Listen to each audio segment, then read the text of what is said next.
সম্মানিত ভিউয়ার, আসসালামু আলাইকুম। আজকে আপনাদের সামনে আবারও পুনরায় পাওয়ার সাপ্লাইয়ের ভিডিও নিয়ে উপস্থিত হয়েছি। যদি আগে আমি একটি ভিডিও আপলোড করে রাখছি, আপনারা চাইলে দেখে নিতে পারেন।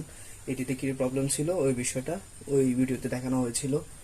আমরা কীভাবে ঠিক করব, অর্থাৎ পুনরায় এই পাওয়ার সাপ্লাইটি, কোকোর পাওয়ার সাপ্লাইটি, এটি মোবাইল সার্ভিসিংয়ের জন্য উপযোগী, সবাই ব্যবহার করে।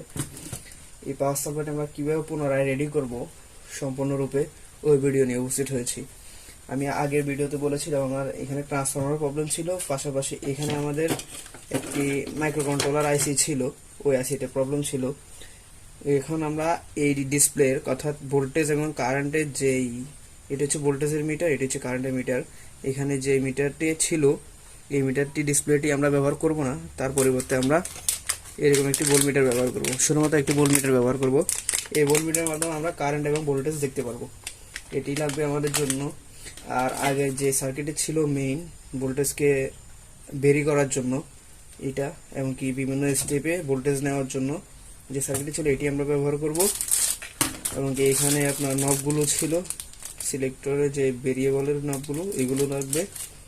ফিউজ আছে, আগের ফিউজটি নষ্ট ছিল তাই আমরা ফেলে দিছি। ফিউজ লাগবে আর কেবলকে লক করার জন্য এইটি। আর মেইন যেইটি লাগবে আমাদের, যেটি নষ্ট হয়ে গেছিল ট্রান্সফরমার, সেই ট্রান্সফরমারটা আমরা তৈরি করে নিছি, রিওয়াইন্ডিং করে নতুন করে তৈরি করে নিছি, বার্নিশ করা আছে।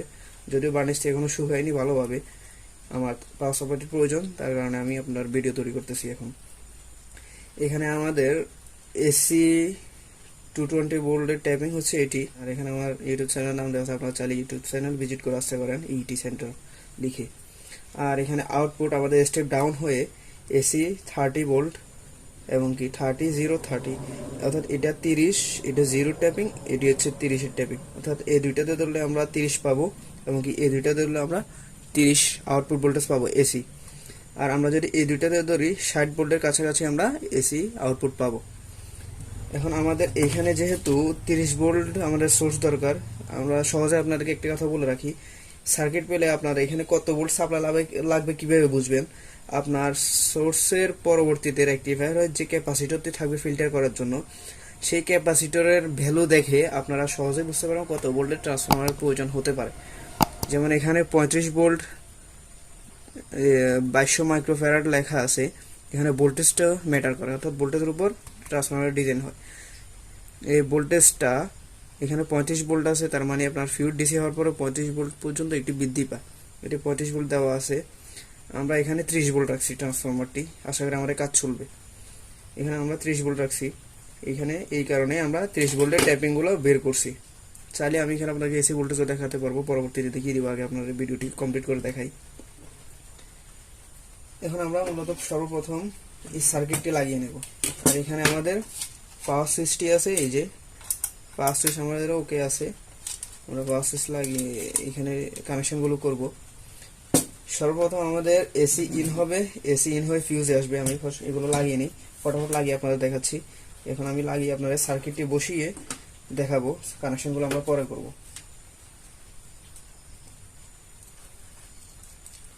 আর যারা আমার চ্যানেলে নতুন আছেন অবশ্যই আমার চ্যানেলকে সাবস্ক্রাইব করে পাশে থাকা বেল আইকনটি ক্লিক করে রাখবেন, তাহলে আপনারা অবশ্যই নিত্য নতুন ভিডিও সবার আগে পেয়ে যাবেন।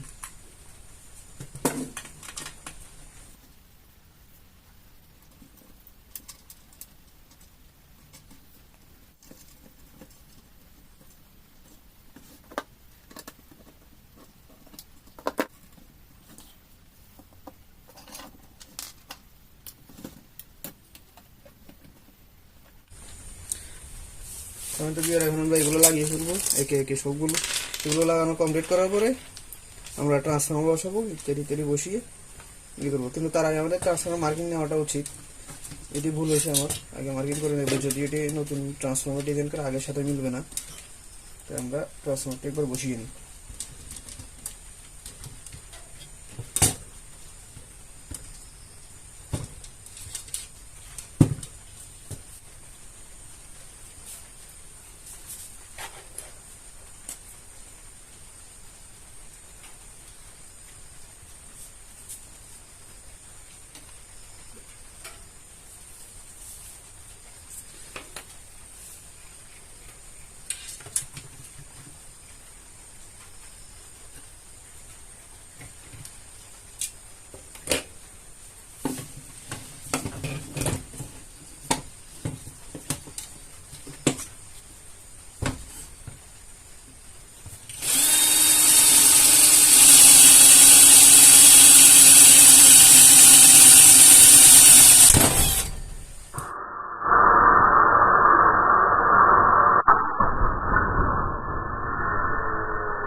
তো ভিউয়ার কাজের সুবিধার্থে আমরা এই পাশটি সামনে ফ্রন্ট পাশটিও খুলে নেব।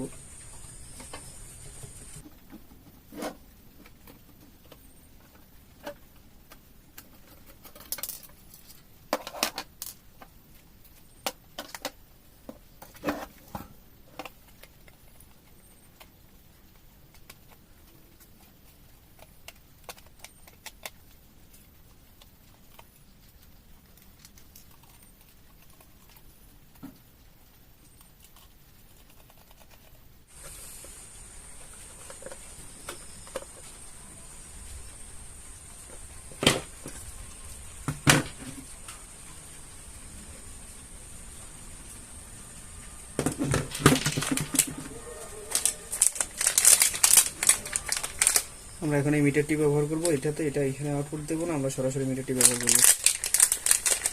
এটাতে মিটার আছে যেহেতু আমাদেরকে মিটার পরেই মিটারের লাইন নিতে হবে। আমরা এইভাবে মাঝখানে লাগিয়ে দেবো, এই যে এই পাশে মাঝখানে থাকবে, এক পাশে দিলেও পারবো, আমরা মাঝখানে দিব।